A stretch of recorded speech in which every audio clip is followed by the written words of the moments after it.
ಮೊನ್ನೆ ಒಂದಿಷ್ಟು ಮಂದಿ ಕುಣಿದ್ರು, ಮೊನ್ನೆ ಒಂದಿಷ್ಟು ಮಂದಿ ಕುಣಿದ್ರು.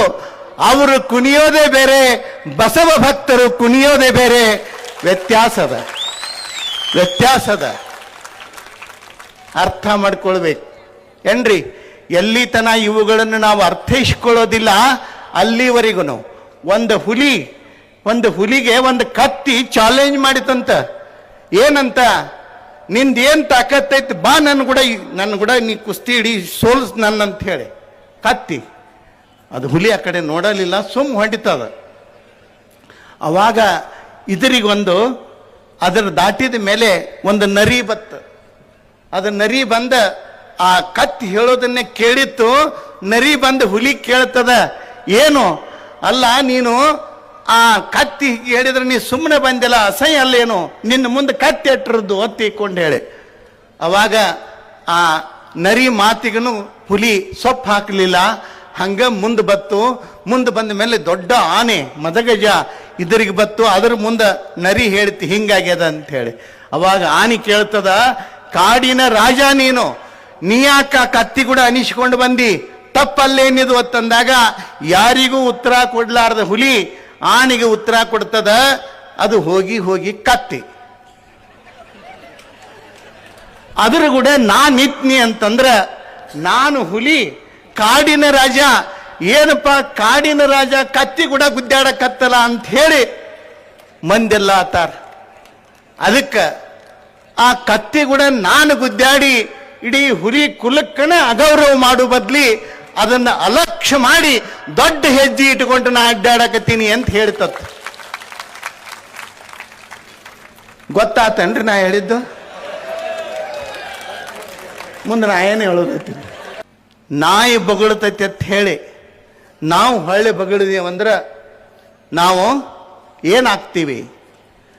ಆದ್ರೆ ಒಂದು ಬಹಳ ನೋವಿನ ಸಂಗತಿ ಏನು, ನಾವು ನೀವೆಲ್ಲ ನೆನಪಲ್ಲಿ ಎಚ್ಚರಿಕೆ ಇಟ್ಕೊಳ್ಬೇಕಾದಂಥ ಒಂದು ಮಾತು ಹೇಳೋಕೆ ಇಷ್ಟಪಡ್ತೀನಿ ನಾನು.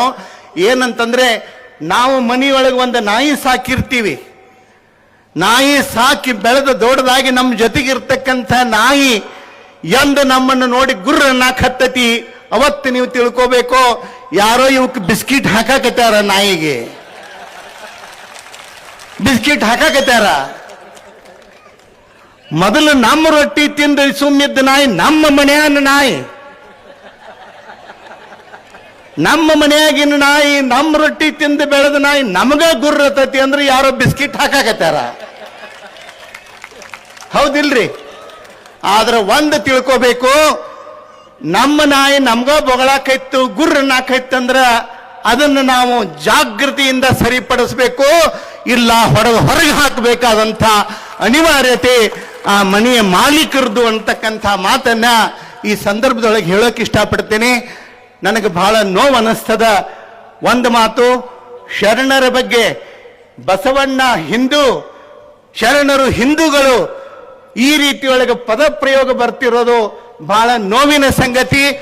ಬಸವ ಭಕ್ತರಿಗೆ ನಾನು ಕೈ ಮುಗಿದು ಕೇಳ್ಕೊಳ್ತೀನಿ, ನನಗೇನಂದ್ರೂ ಚಿಂತಿಲ್ಲ, ನಿಮಗೇನಂದ್ರೂ ಚಿಂತಿಲ್ಲ.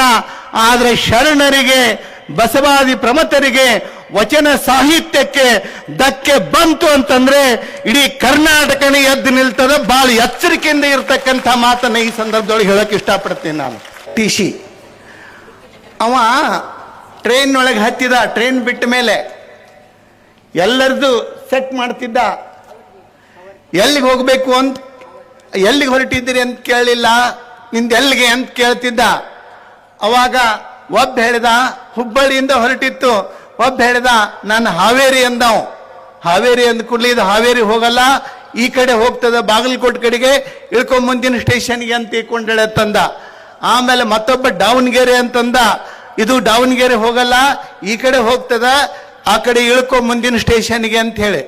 ಎಲ್ಲರಿಗೂ ಎಷ್ಟು ಮಂದಿ ಮಲ್ಕೊಂಡಿದ್ರು ಎಲ್ಲರನ್ನು ಎಬ್ಸಿ ಕೇಳಿ ಇದನ್ನ ಹೇಳಾಕತ್ತಾವ, ಮುಂದಿನ ಸ್ಟೇಷನ್ಗೆ ಇಳ್ಕೊ. ಮ್ಯಾಲೊಬ್ಬ ನನ್ನಂತವ್ ಶಾನೆ ಮಕ್ಕೊಂಡಿದ್ದ. ಅವನು ಕೇಳಿದ, ನೀ ಯಾವ ಟ್ರೈನಿಗೆ ಹತ್ತಬೇಕಾಗ್ಯದ? ಅವ ಹೇಳಿದ, ನಾನು ಬಾಗಲಕೋಟೆಗೆ ಹೋಗೋ ಟ್ರೈನಿಗೆ.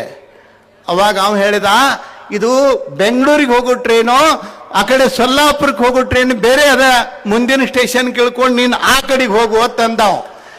ಈ ತಪ್ಪು ಹತ್ತಿದಂಥ ಟಿ ಸಿ ತಾನ ತಪ್ಪು ಹತ್ಯಾನ, ಎಲ್ಲರಿಗೂ ತಪ್ಪು ಹತ್ತಿ ಅಂತ ತಿಳ್ಕೊಂಡು ಹೇಳಾಕತ್ತೇನ.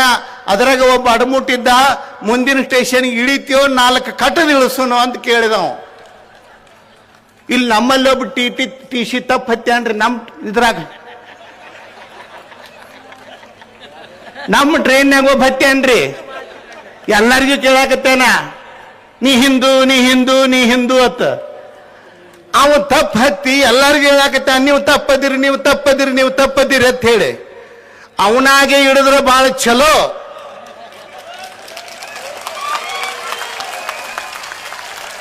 ಇರುತ್ತಿದ್ರ